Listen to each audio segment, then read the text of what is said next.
empezar con el seminario entonces.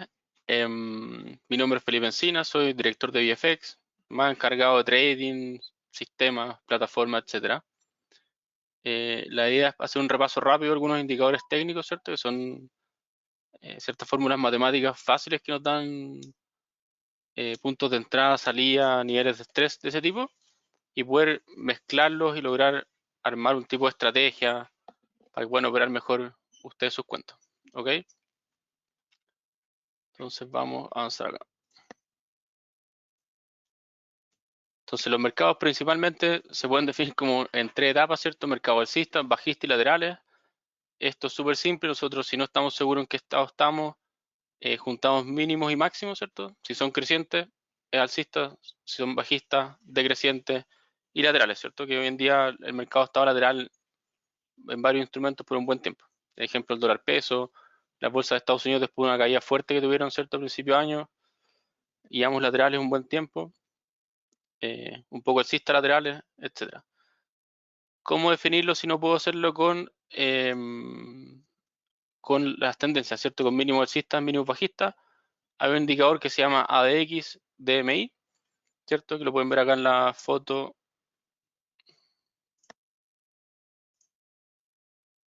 No, la foto viene después. Entonces, el ADX DMI, ¿cierto? Tenemos tres líneas en el indicador. Se busca como ADX en la plataforma. Viene por defecto con 14 periodos. Y básicamente el ADX tiene una línea que es la que nos da la fuerza de la tendencia. Entonces, si está bajo 20 el indicador, se considera que no tiene tendencia, por lo tanto está lateral. Entre 20 y 25 es incierto, ¿cierto? Todavía no podemos considerar si es tendencia o es lateralidad. Y sobre 25 se interpreta como que ya hay tendencia, ¿ok? Otra forma de saber si tenemos tendencia o no es mirar la media móvil de 200 periodos. Si la media móvil es alcista, obviamente estamos en tendencia alcista. Si es lateral, estamos plano. O si está plano, estamos lateral, perdón. Y si la media móvil es bajista, nuevamente estamos en tendencia bajista, ¿cierto? Otra forma es súper simple, lo buscan como SMA y le ponen 200 el periodo y se va a graficar automático. Y tiene una segunda forma de verlo, la que le acomode más. También tendremos un indicador que se llama bandas de Bollinger, ¿cierto? Que también se puede interpretar para ver si hay tendencia. Cuando está contraído, generalmente es que está lateral, ¿cierto? Porque la volatilidad baja y se mantiene en un rango. Y cuando tenemos una amplitud, generalmente empieza una tendencia. Entonces tenemos la contracción en lateralidad. Apenas se empieza a ampliar las bandas de Bollinger, deberíamos ver el inicio de una tendencia. Y finalmente tenemos líneas de tendencia, canales y figuras técnicas. ¿Cómo defino yo o en qué gráfico veo las tendencias? Por lo general yo debería tomar gráficos diarios, ¿cierto? Si el diario no es muy claro, me podría ir a semanal, ¿ok? Pero mientras más grande la frecuencia del gráfico, es más lenta la señal. Por lo tanto, o el estándar en general es gráficos diarios. Ok, aquí está la X nuevamente. Pueden ver el nombre, Average Directional Index, ¿cierto? Que es para confirmar tendencia. Nunca anticipa, todos los indicadores que buscan tendencia son indicadores más lentos. Por lo tanto, no va a ser el primer indicador en marcarnos tendencia o no la primera señal de compra. Simplemente espera que el precio avance y nos va a dar si hay tendencia. Lo pueden ver acá a la derecha, ¿cierto? Se puede poner un puntero acá. Aquí tenemos las dos líneas 20 y 25. Entonces, bajo 20 decimos que no hay tendencia, que generalmente el gráfico debería estar más o menos plano, ¿cierto? O lateralidad. Y cuando rompe 25, esto debería haber tendencia. Si se fijan, aquí era bajista. Esto simplemente indica que hay tendencia o no hay tendencia sobre 25 y no si el alcista es bajista.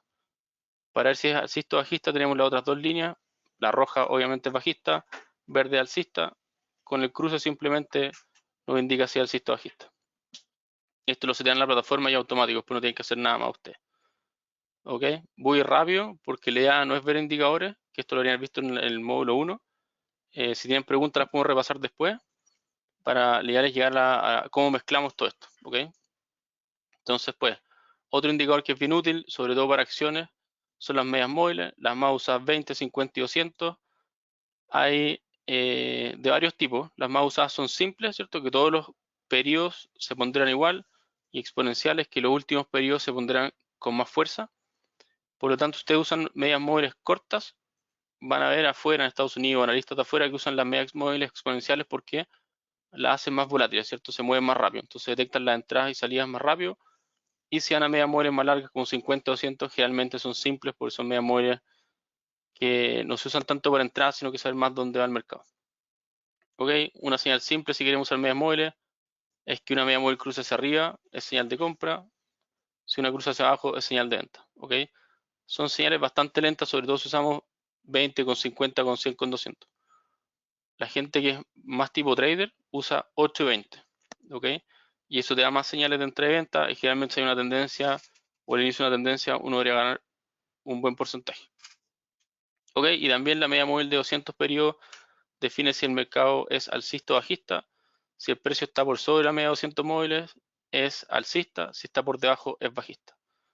Generalmente la media de 200 móviles es como la última barrera del mercado para dar un rebote. ¿Ok? Y nuevamente las medias móviles son un promedio, por lo tanto van después del precio. No anticipa, sino que sigue.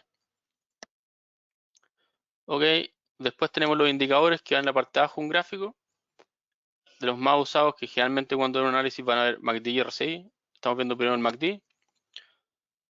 El MACD es la convergencia y divergencia de medias móviles, ¿cierto? Usa 12 y 26 periodos promediados o una suavización de 9. Y simplemente el indicador que está abajo, cruce hacia arriba son compras, cruce hacia abajo son ventas o cerrar las posiciones de compra. Y el MACD tiene una línea 0 y las otras depende de cuánto se separan y se juntan las medias móviles. Se supone que señales sobre la línea 0 de compra son más fuertes porque sobre 0 el mercado alcista, bajo 0 el mercado bajista, por lo tanto las señales de venta son más fuertes.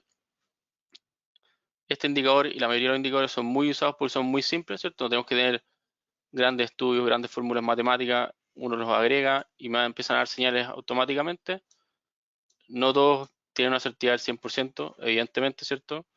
Tengo unos gráficos más adelante que tienen ciertos patrones con tasa de certidumbre, pero en general MACD 65-70% de las veces anda bien. Así que si uno es ordenado, uno debería poder ganar plata. Ok, aquí están las bandas de Bollinger. Si se fija, la banda de Bollinger se compone de 3 líneas, una que va por el medio, que es la media móvil de 20 periodos, y las dos líneas por arriba y por abajo nos da el área que comprende dos desviaciones estándar. En estadística, dos desviaciones estándar deben tener el 95% de los precios, ¿cierto? Las distribuciones normales. Entonces, en general, el precio siempre se va a mover dentro de las medias móviles, o sea, perdón, dentro de las bandas de Bollinger. Una puede ajustar a menos de dos desviaciones, pero se pierde el sentido, ¿cierto? Ahí sería encontrar la gran cantidad de los casos si uno se sale por fuera de la media móvil, o sea, perdón, de la banda de Bollinger, debería tender a volver hacia el centro, ¿ok? Eso es lo que uno busca con la banda de Bollinger. Como hablábamos antes, lateralidades se contraen, si se fijan,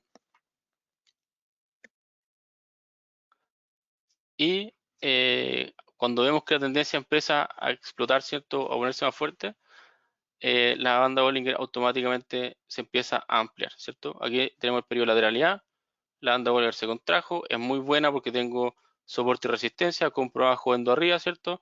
Y apenas veo que se sale, y digo, esto es algo raro, ¿cierto? Me debería haber salido, y aquí volvió a caer.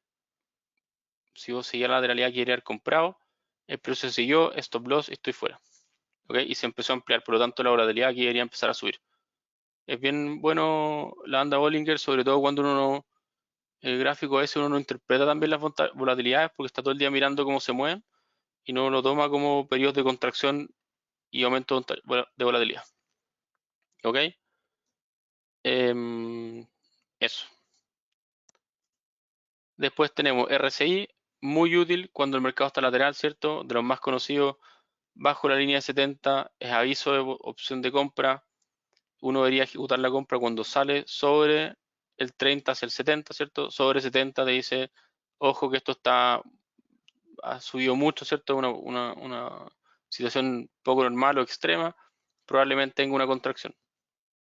El gran problema del RSI es en tendencia fuerte, porque en general tiende a mantenerse sobrecomprado. Sobre la línea de 70 se considera sobrecomprado, entonces una tendencia muy fuerte, generalmente en bolsa o en acciones, uno podría ver que el RSI se mantiene mucho rato arriba. Por eso generalmente, o lo recomendado del libro es no irse corto o no apostar a baja o no vender apenas entra, sino que esperar que todo el proceso o la fuerza de la tendencia se empiece a botar y cruce hacia abajo.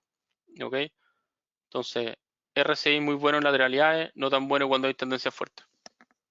MACD al revés, MACD no es muy bueno cuando hay lateralidades, aunque igual a veces funciona dependiendo del rango de la lateralidad, pero es mucho mejor cuando hay tendencia. Ok, el indicador, ahí está el resumen, la presentación se la podemos mandar después por correo. Si es que él la quiere, esto está súper estudiado, están casi todas las páginas, sobre 70, bajo 30, son los niveles extremos. La señal, bueno, muchas veces se adelanta y empieza a comprar cuando entra al área de estrés. No es lo mejor porque muchas veces el precio se sigue moviendo y uno debería entrar cuando sale del área de estrés, por arriba o por abajo. Ok, se mueve entre 0 y 100 y uno simplemente define las áreas. Ok, el MACD y el RSI yo diría que son los dos indicadores más usados fuera de las medias móviles. Las más usadas medias móviles, MACD, RSI, por lejos. Después está el estocástico, que a mí me gusta harto porque el estocástico es un indicador un poco más rápido, ¿cierto? Y es un mix entre el MACD y el RSI y sirve mucho más para operaciones más rápidas intraday, ¿ok? Es un indicador que es más para traders que el RSI y el MACD, que de repente en gráficos diarios son muy lentos. Y la contraparte o el lado malo del estocástico es que muchas veces da señales falsas. Entonces, solo el estocástico yo no lo recomendaría. Si el estocástico más zonas de soporte o resistencia es muy útil. ¿Ok? Que eso está un poco más adelante, que vamos a mezclar un poco los conceptos para que se hagan una mini estrategia de trading o empiecen a analizar las cosas así. ¿Ok? Como decía, un indicador para generar señales de sobrecompra y sobreventa, parecido al RSI. Aquí los niveles son 20 por abajo y 80 por arriba. Entonces, cuando entra sobre 80, se supone que es algo extraño o anómalo, no que sea extraño, pero que ya hay suficiente fuerza compradora que podría ir un ajuste. Y cruce de la línea rápida con la corta con el MACD hacia abajo y salida posteriormente en la confirmación de la señal. Ok, tenemos compra abajo, venta arriba, este es con cruce no sobre una línea, es más rápido. Yo lo encuentro bien bueno en intraday, ¿cierto? Y como les decía, siempre sumándole soporte y resistencia porque si nos da hartas señales falsas. No que sean hartas, pero digamos 60, 70 y en el día si uno no va con su stop loss ajustado o un soporte o una resistencia puede ser falso y no tan bueno. En ese sentido, si quieren un indicador para alguien que está un poco más informado, tiene más historia haciendo transacciones. No es para alguien tan nuevo por lo mismo. Y después vamos a ver principales patrones de cambio de tendencia. Y aquí sí tengo porcentaje. Hay una página que se llama Ninja Traders o Ninja Academy, ¿cierto? Que están chiquititos ahí, pero en pantalla más grande se nota. Y ellos tenían clasificado ciertos patrones como buenos o malos y con su porcentaje de efectividad, ¿ok? Entonces, los principales patrones de cambio de tendencia son hombro, cabeza, hombro, doble techo, triple techo. Hay más cosas, sí, son más raras, son más complicadas, hay patrones armónicos, eh, otros indicadores mismos, ¿cierto? Otras formas así, líneas de tendencia que se rompen y se caen, o canales alcistas. Estos son los mejores, ¿cierto? Tienen su porcentaje, hombro, cabeza, hombro, tiene un 80% o sobre un 80% de efectividad cuando sea. Ahí está el patrón. Lo que yo siempre le aclaro a la gente es que no pueden ver hombro, cabeza, hombro en cualquier parte, ¿cierto? No que 3 días y hombro, cabeza, hombro. No, porque el hombro, cabeza, hombro es un patrón de cambio de tendencia, por lo tanto, deberíamos tener una tendencia importante antes, ¿cierto? Un par de meses de alcista, 3 meses, 4 meses, 5 meses, 6 meses, dependiendo del instrumento, ¿cierto? Qué tan largas son las tendencias. En la bolsa generalmente las tendencias son más largas, monedas menos largas las tendencias. Y ahí deberíamos ver la creación de este hombro, cabeza, hombro, que va a ser un cambio de tendencia. ¿Okay? Ese es mi mayor, el pero, lo que no está escrito, ¿cierto? Uno puede 5 días o en un gráfico de 3 horas, hombro, cabeza, hombro. Ok, va a ser bueno, puede funcionar, pero no esperen que tenga el 80% de efectividad. Eso generalmente en gráficos diarios. Ok, doble techo, lo mismo. Doble techo aparte es súper fácil de operar, es mucho más fácil de identificar visualmente, ¿cierto? Tenemos una resistencia o una zona de resistencia, ¿cierto? Una zona de soporte, que el precio se mueve aquí 2 veces, ¿cierto? En general, si yo tengo este patrón hasta acá, esta resistencia nunca voy a saber qué resistencia antes de, porque está subiendo, ¿cierto? Resistencia, aquí o soporte, probablemente acá la RSI está muy sobrecomprado y ya me está dando señal de venta. Por aquí probablemente puedo tener algún soporte de máximos anteriores, ¿cierto? RSI aquí ya probablemente eliminó su estrés. Y si esto llega a rebotar, ¿cierto? Yo ya sé que vamos al segundo a buscar de nuevo nuevos máximos y guardar la zona. Nuevamente acá podemos tener RSI sobrecomprado, podemos tener una divergencia en el precio, ¿cierto? O divergencia de RSI. Y por eso tiene muy buena, ¿cómo se llama? Muy buena tasa de acierto. Y estos aparecen harto, los dobles de techo y triple de techo. Y son más fáciles de identificar de repente que el hombro cabeza a hombro, que tiene que ser un poco más creativo para poder ver el gráfico, ¿ok? Estos se los puse porque son los más importantes, los más conocidos, los más fáciles de ver, no son los únicos, pero son los que tienen mejores tasas de acierto. Esta es la versión normal, ¿cierto? Y está la invertida, lo pueden ver al lado. Básicamente la figura es la misma, pero inversa. ¿Qué más? Vamos a patrones de vela. Estoy haciendo como un paso rápido sobre los principales indicadores, principales figuras y sobre las japonesas, porque la idea es que ustedes entiendan un poco la lógica, aprendan a ver qué tienen que mirar y les ayude en su estrategia de trading, ¿cierto? Hay gente que solo mira MACD, el MACD solo no es tan bueno, solo mira RSI, el RSI solo no es tan bueno. Hay otros tipos que miran solo soporte y resistencia, que también es válido, pero no mira el indicador que te dice si hay sobrecompra o sobreventa. Y aparte tenemos las velas japonesas que no son tan acertadas, les diría yo. No son tan buenas como una sola vela. Sí hay patrones que son bien buenos. Y lo otro que hacen es que me dan una información rápida. O sea, ok, si aquí tuviera un precio que justo llega acá en la resistencia, era justo acá con el RSI estresado, y la vela, es larga la vela, ¿cierto? Porque aquí tiene una cola, una sombra larga, y llegó hasta la resistencia acá, y yo me fui corto, ¿cierto? Y justo pasa esto, que la cola de la vela es muy larga y termina al mínimo, es una muy buena señal para mi operación, ¿ok? Y ahí hay que tratar de aguantar la operación, no cerrarse rápido porque tuvo una utilidad buena, sí que no aguantarme porque también es un patrón, este se llama Shooting Star, que es un patrón de vela, que son las tres velas, ¿cierto? Una, dos, tres. Esas tres velas me dan como un cambio de tendencia. Solo esta vela que algunos le dicen pin bar o hammer, ¿cierto? Invertido o martillo invertido. Es una muy buena señal cuando solo tengo esta barra, esta vela. Entonces, esa vela es muy buena para los que están buscando la baja. Segunda vela bajista y que envolvió la otra más encima es uno de los mejores patrones. Esto es lo mismo pero al revés, ¿cierto? Le cambia el nombre, por eso pueden ver martillo o bullish pin bar. Pin bar es la vela, martillo es la figura. Después tenemos el tipo envolvente o engulfing, ¿cierto? Que es una vela que envuelve todo el rango del día anterior y lo niega, ¿ok? O lo rechaza. Si ustedes se vienen fijando acá, tres velas alcistas y esta envolvió la vela anterior, todos los que están comprando acá quedan en una buena posición y lo más probable es que tenga que salir a hacer stop loss o cerrarse o vender. Y eso va a hacer que cambie la tendencia. Tenemos lo mismo al otro lado. Y por último, Morningstar o Evening Star es parecido, son más doji, ¿cierto? Las doji son velas de indecisión. Una doji perfecta es una línea, ¿cierto? De arriba abajo grande, con una vela sin cuerpo, que es una línea más. Eso es absolutamente indecisión. Y tenemos dojis que tienen un poco cuerpo como esta, ¿cierto? Que tienen un poco por arriba y abajo. Esa ya es un poco más alcista. Ok, entonces tenemos indicadores, patrones y velas, ¿ok? De cambio de tendencia. Y ahora tenemos patrones de continuación.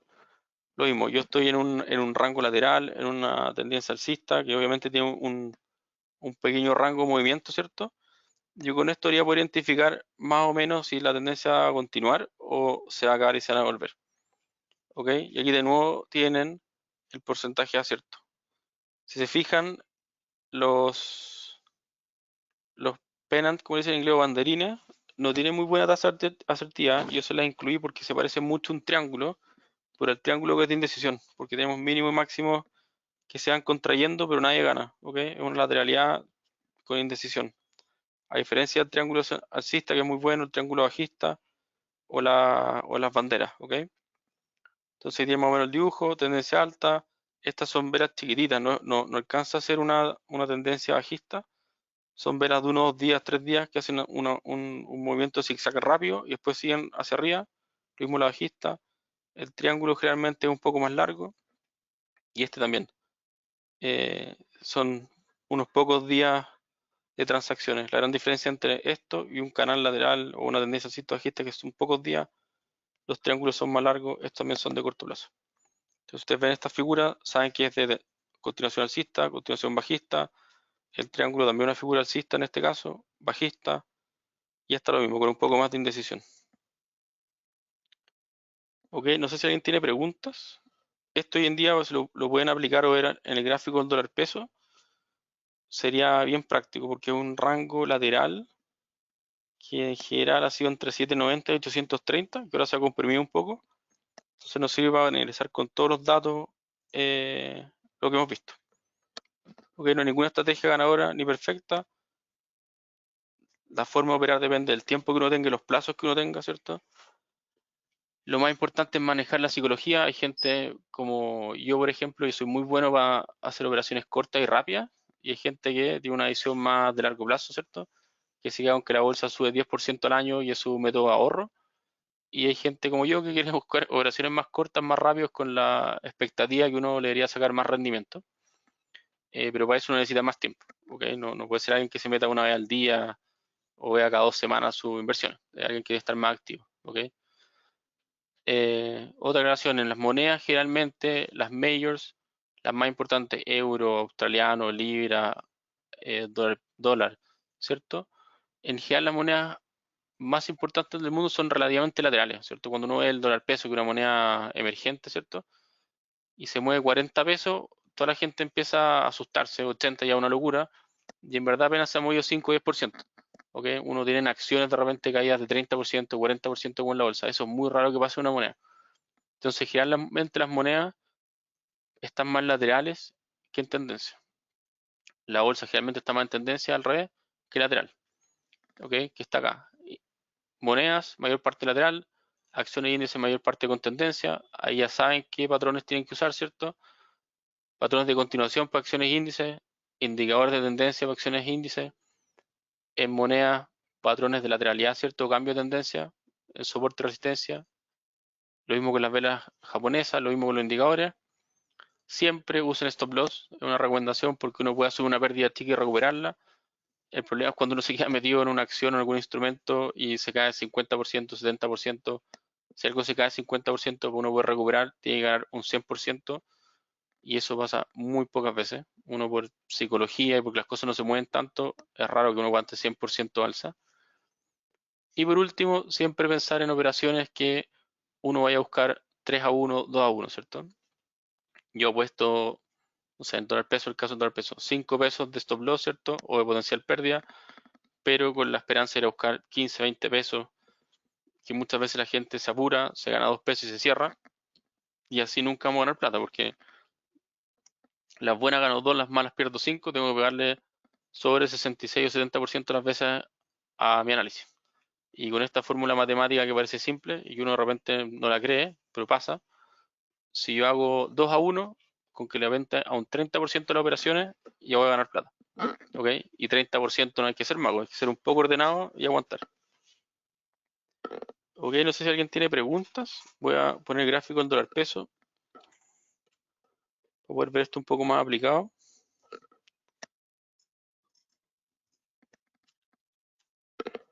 Creo que están todos viendo ya la plataforma.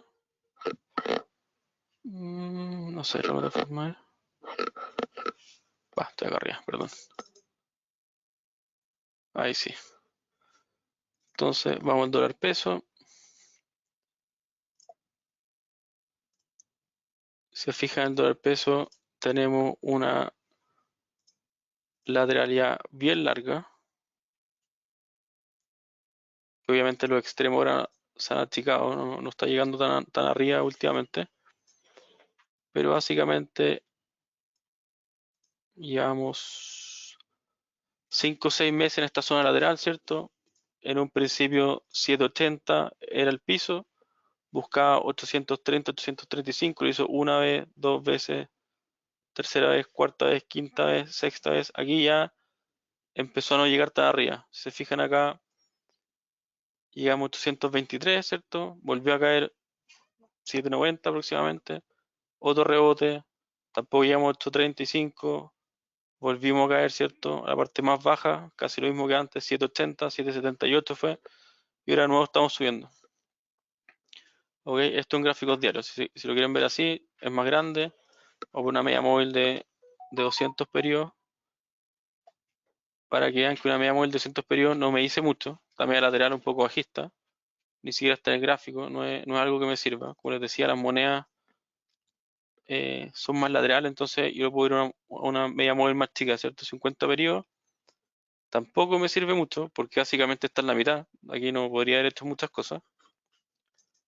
Por eso a mí me gusta más usar o el RSI que está puesto acá y el estocástico,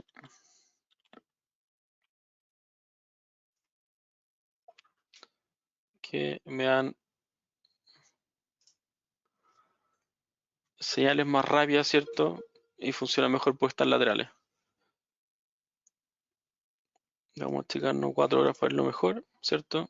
Y este más o menos mi gráfico en 4 horas. Si se fijan en el estocástico, obviamente como estaba lateral, el estocástico ha sido una estrella del sistema porque llega abajo y se estresa, me hacía el de compra, alcanza a rebotar, ¿cierto? Aquí la salida estocástica fue como la parte intermedia del precio. Volvió a caer, me volvió a decir compra. Finalmente vendí acá, ¿cierto? Y aquí hubiese ganado un buen porcentaje, unos 15 pesos, pero hubiese sacado antes. Si se fijan acá, llegó más arriba. ¿Ok? El RSI lo mismo, 70, una, dos, tres veces por abajo parecido. Entonces, este canal lateral del dólar peso a muchos de los clientes le dio súper bien. Hemos sido realmente catetes con las compras bajo 800, 790, ¿cierto? Esperando las alzas. Todavía sigue funcionando, así que si lo ven de nuevo bajo 800, 795 realmente, empezar a comprar dólares. Hay hartos factores locales y afuera que uno debería pensar que el dólar sigue o todavía tiene fuerza para ser alcista. Hoy día con los datos buenos de Estados Unidos de PIB, empleo, nuevamente está que la Fed debería subir 0,25 puntos la tasa en su próxima reunión. Por su parte, en Chile los datos económicos han salido cada vez más malos y se esperan bajadas de tasas del Banco Central en julio. Por lo tanto, tenemos tasas subiendo en Estados Unidos, que ya no le queda mucho. Probablemente sea una última subida, si es que no mantienen. Pero sí vamos a ver bajadas de tasas locales, que eso va a empujar un poco más el dólar hacia arriba. También el central está saliendo su intervención de tipo cambio, ¿cierto? Que en día aproximadamente el año pasado vendió 9.000 millones de dólares más o menos, que lo seguía renovando todos los meses. Entonces todos los días el central vendía aproximadamente 500 millones de dólares. El mes pasado anunció que iba a bajar una proporción de 1.000 millones de dólares aproximados por mes. ¿Ok? Entonces el próximo mes tenía 9.000 millones, este mes vendió 8.000 millones, el próximo mes va a vender 7.000 millones y así hasta que se le acaban los dólares.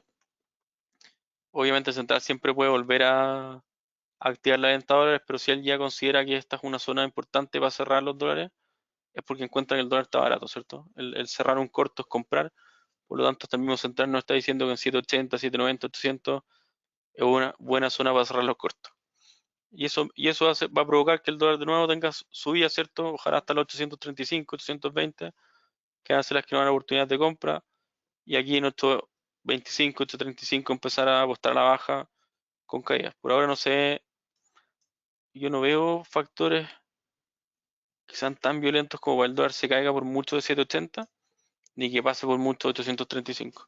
Porque tuvimos el colapso de los bancos en Estados Unidos, el dólar no pasó nada, ahora tenemos el techo de la deuda en Estados Unidos, lo más probable es que lleguen a acuerdo. Entonces, de nuevo, el dólar se va a terminar desinflando, creo yo, cuando lleguen a acuerdo. El techo de la deuda de Estados Unidos es que Estados Unidos por ley tiene una cantidad máxima que puede gastar.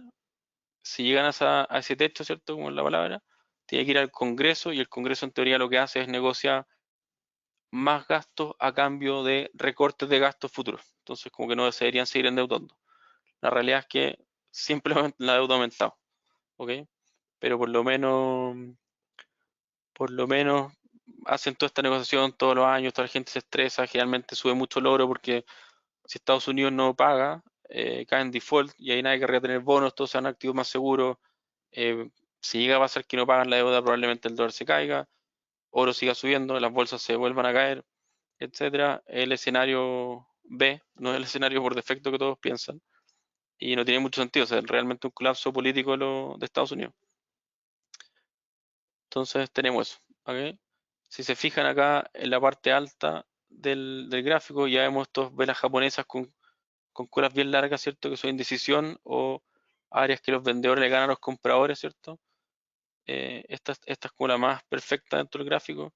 Alcista, la segunda bajista, envuelve la anterior, nos fuimos abajo. Por abajo pasa lo mismo, eso es un martillo, ¿cierto? La segunda vela, que está verde grande, subió todo lo que había subido y cerró el gap y pasó la vela anterior, es una vela envolvente, nuevamente tendencia alcista. ¿Ok? Entonces tienen sus indicadores para ver tendencia, si hay tendencia o no saben cuál usar. Tenemos los patrones de continuación, que eso me faltó un poco, acá no están tan claros en un día. Pero aquí podría haber sido un doble techo también, si es que no hubiésemos sabido, o triple piso, un, dos, tres pisos, ¿cierto? Después de una caída grande. El dólar viene cayendo 160 pesos más o menos, desde la última tendencia hasta esta lateralidad. Eso, no sé si más tiene preguntas, la presentación se las voy a mandar yo por mail, o sí, o los ejecutivos van a contactar para pasarse, lo que sea más fácil. Si a alguien no le llega, manda un correo a clientes@mundovfx y se la mandamos por correo. ¿Okay? Nosotros igual quedamos con el registro de la gente que asistió, el video queda grabado, si le llega un aviso automático que lo puedan volver a ver, por si fui muy rápido, la idea no es quitarle tanto tiempo. De nuevo, MACD, RSI, Bollinger, líneas de tendencia, triángulo, velas japonesas, está lleno de internet de información.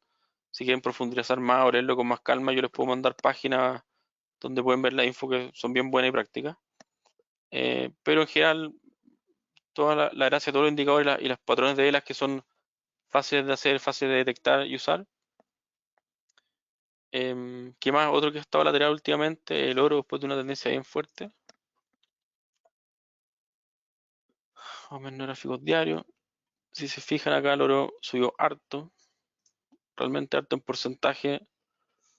Subió un 14%, ¿cierto? Pre-techo de la deuda, como la gente se empezó a asustar que venía el techo de la deuda, el colapso de los bancos también ayudó un poco en que subiera. Aquí ya vimos potencial doble techo, una cola bien larga y esta caída. Lo otro que nos faltó revisar un poco para poder ver correcciones, ¿cierto? Fibonacci. En retroceso de Fibonacci yo pesco el mínimo de una tendencia hasta el máximo de una tendencia y me da ciertos niveles, ¿cierto? Que pueden ser soporte. Entonces acá el oro está en el 50% de la caída, ¿cierto? De toda esta onda. Y por acá probablemente podría ser una buena zona para empezar a comprar. Ok, pensando que la tendencia siga o que por lo menos hay un rebote hasta el 38 o el 23. Eso por mi parte, que han invitado a las aperturas de mercado en las mañanas. Vemos todos los indicadores en más detalle, instrumentos, la visión del día a día, porque hoy en día todas las mañanas pasa algo nuevo, ¿cierto? En Asia, en Estados Unidos hay noticias. Ahí también puede hacer preguntas, pedir análisis, etcétera.